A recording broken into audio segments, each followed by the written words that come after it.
Hi, I'm Roger Blake, the Executive Director of the California Interscholastic Federation. I want to thank you for clicking on this short 4-minute webinar that's targeted for school district superintendents and risk management officials. The first thing I would like to direct your attention to is the concussion issues that are taking place nationwide. The NFL has really helped keep the spotlight on this. Yet, however, in California, we've been a leader across the nation in concussion prevention. Students participating in sports, there's always a chance of concussion, and most of the time concussions are treatable.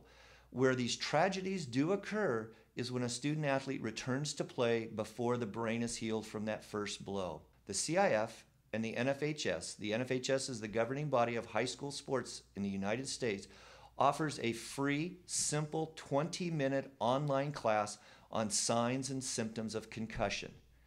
It's not a state requirement right now. However, I can tell you there are 2 bills going through the state legislature mandating that coaches would have to take this class.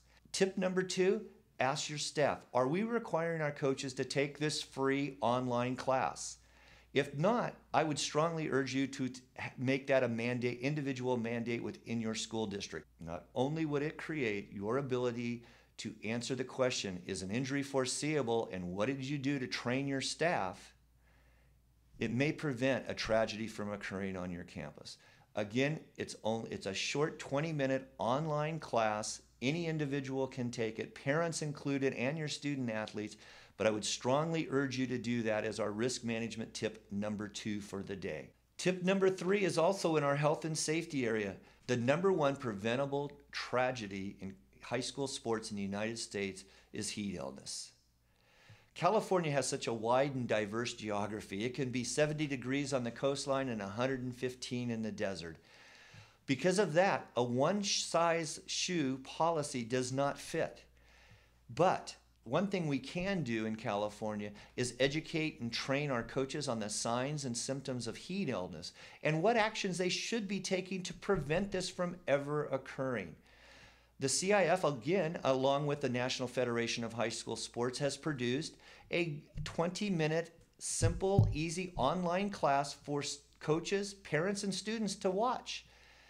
This class will highlight the importance of hydration, temperature change, and most importantly, when humidity hits our communities, when the monsoonal flows come up in August and September into our valleys that generally don't have heat issues, but when the humidity goes up, we suddenly have all the combinations for what could be a tragedy.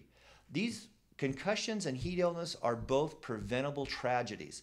So tip number 3, ask your staff, what are we doing to inform and train our coaches to be able to recognize the signs and symptoms of heat illness? What's most importantly about tips number 2 and 3, it's free.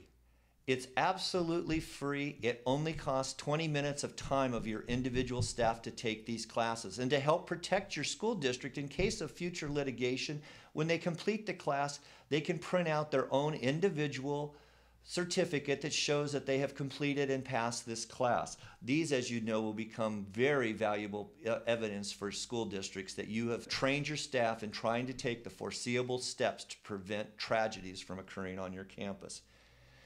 In closing, safety of student athletes. Concussion training for our coaches and heat illness training for our coaches, both are free. Again, online at the state CIF website. These 3 simple steps not only provide a safer environment for our student athletes to participate, it also creates and reduces the legal exposures for our school districts. I'm Roger Blake, and on behalf of the CIF and the almost 800,000 student athletes that participate in high school sports, thank you for joining us.